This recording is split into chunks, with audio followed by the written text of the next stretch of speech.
बिस्मिल्लाहिर्रहमानिर्रहीम, अस्सलाम वालेकुम मेंबर्स व्यूअर्स, वो सब खैर खैरियत से होंगे। आज की वीडियो में जी डिस्कस करते हैं एक और वॉलेटाइल सेशन रहा, उसकी रीज़न भी पीछे कुछ न्यूज़ थी।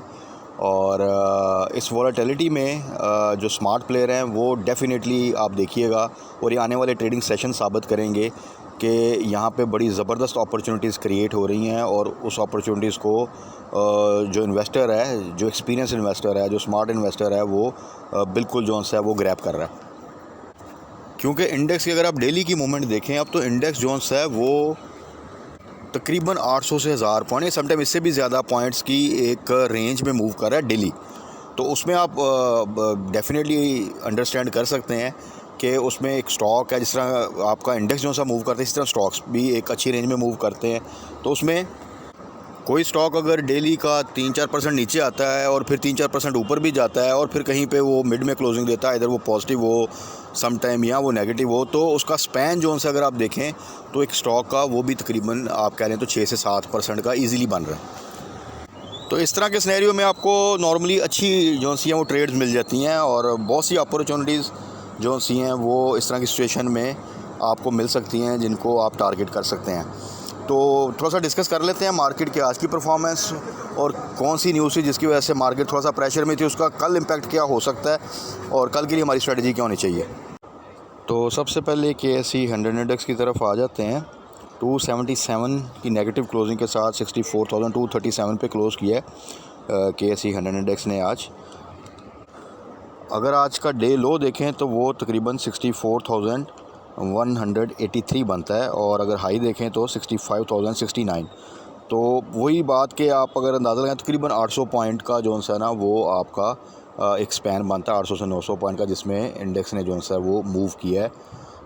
इट मींस के एक आप देख लें तो एक मार्केट में मूवमेंट रहती है, ट्रेडिंग चलती रहती है, बाइंग सेलिंग होती रहती है।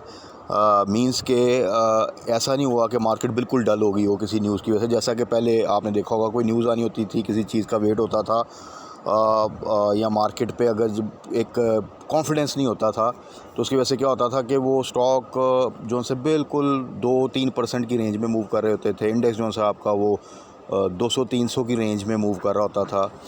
तो अब ऐसी सिचुएशन नहीं है अगर आप देखें तो। दूसरा ये था कि वो एक न्यूज़ थी कि वो जो ताहियात नहली वाला केस था उसकी आज जो है वो वर्डिक्ट आनी थी, और उस पर मार्केट आवर्स के बाद ही आई, और वो डेफिनेटली चांसेस यही थे कि वो ख़त्म हो जाएगी।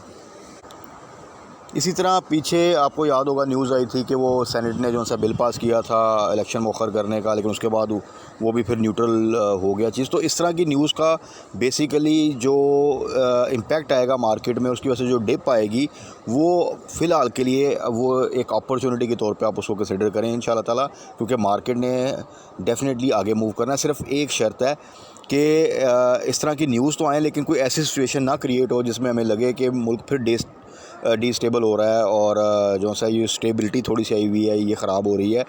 अगर वो पॉलिटिकल सिनेरियो एक बनता है, उसके बाद इलेक्शन होते हैं, वो जो भी जीतता है आगे जिस तरह, लेकिन एक आप कहते हैं ना कि वो छोटी मोटी चीज़ें तो चलती रहेंगी। पाकिस्तान में एक 100% स्टेबिलिटी तो उस तरह की नहीं आ सकती, और वो स्टेबिलिटी ख़ास तौर पे होता है कि आपको पता नहीं होता कि आगे क्या होना है।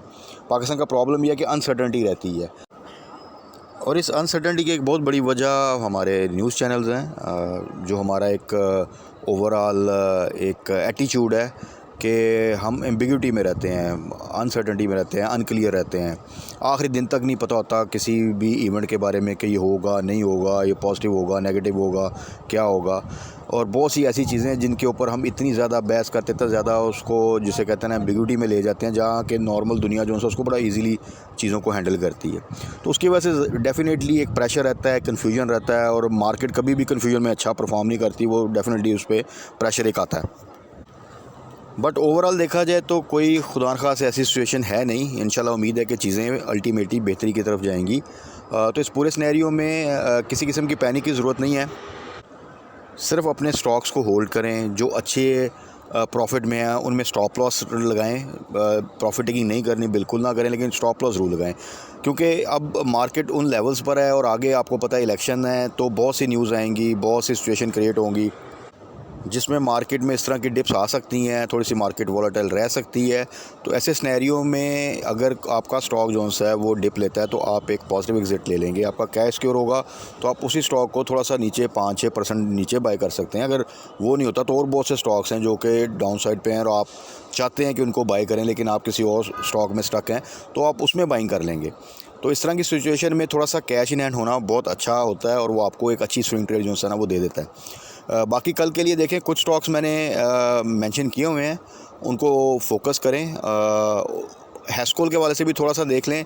हैस्कोल अब काफ़ी स्ट्रांगली जो है ना अपने आप को मेंटेन कर रहा है प्राइस को, क्योंकि उसमें न्यूज़ हैं। पहले तो उसकी न्यूज़ थी कि उसकी जो है एक सेल जो कि इतनी काफ़ी अरसे से प्रेशर में थी, ओवरऑल ग्रोथ उसकी बिल्कुल डिस्टर्ब थी, उस पर डेट बहुत ज़्यादा हैं, उसके ऊपर फिर उसके स्कैंडल्स आ गए, सारा कुछ हो गया। तो अब चीज़ें थोड़ी सी बेहतरी की तरफ जाती नज़र आती हैं, अच्छी न्यूज़ आ रही हैं। दो कि अभी भी वो डिफ़ॉल्टर काउंटर में है, लेकिन अब आपको बहुत सी न्यूज़ मिली होंगी। मिल्लत एनर्जी भी हैस्कोल में जो है वो एक्विजिशन के लिए जो है इंटरेस्ट शो कर रहा है। इस तरह की बहुत सी न्यूज़ अभी आपको जब किसी स्टॉक में मूवमेंट बननी हो तो वो आनी स्टार्ट हो जाती हैं। तो हैस्कोल की मूवमेंट भी ये शो कर रही है कि अभी उसमें स्ट्रेंथ है। सो जिन दोस्तों के पास भी है वो स्टॉप लॉस के साथ होल्ड करें। हाँ, इन लेवल्स पे आके बाइंग अभी भी थोड़ी सजेस्टेड नहीं है, बट जिनके पास पहले से पड़ा हुआ है वहाँ से तो वो ऑलरेडी अच्छे प्रॉफिट में होंगे, तो वो भी इसको होल्ड करें। तो इंशाल्लाह ताला उम्मीद है कि इसमें फ़र्दर मूवमेंट भी अच्छी मिल सकती है।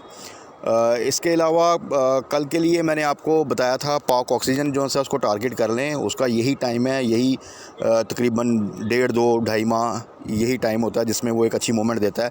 अगर आज आप देखें तो वो आज भी स्ट्रॉन्गली जो है उसने अपनी पोजीशन को होल्ड किया और मेरा ख्याल है कि तकरीबन 93 के पास उसकी क्लोजिंग आई है।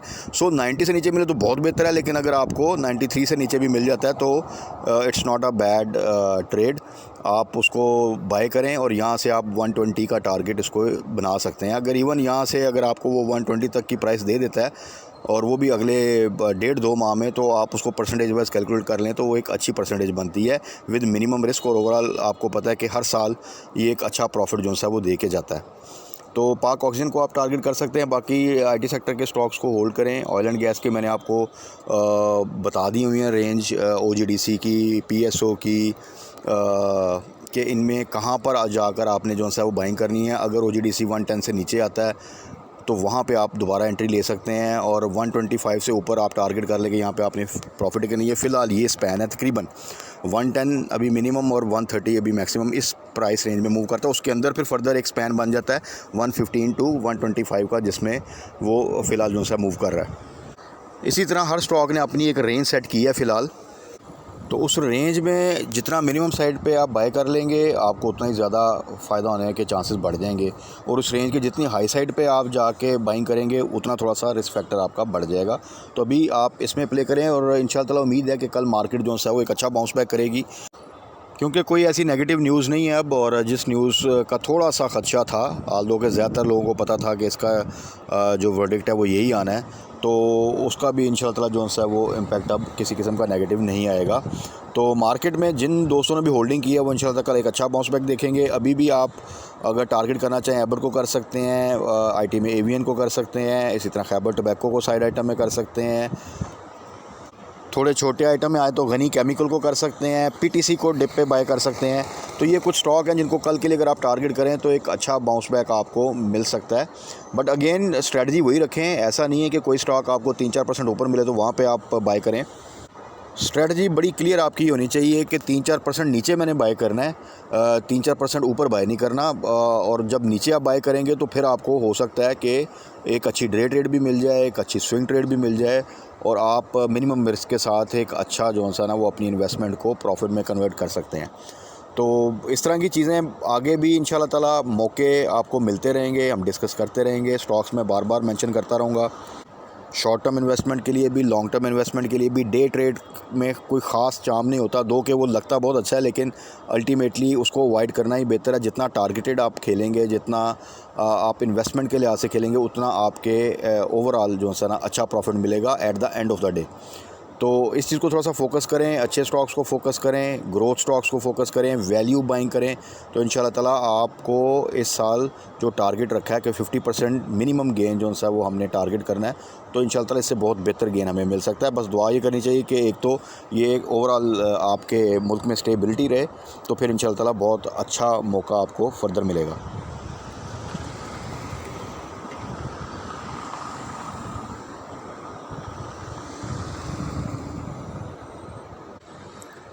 बाकी कल फर्दर मार्केट क्लोजिंग के बाद डिस्कस कर लेंगे। तब तक अपना ख्याल रखिएगा, दुआओं में याद रखिएगा। Stay blessed. अल्लाह हाफ़िज़।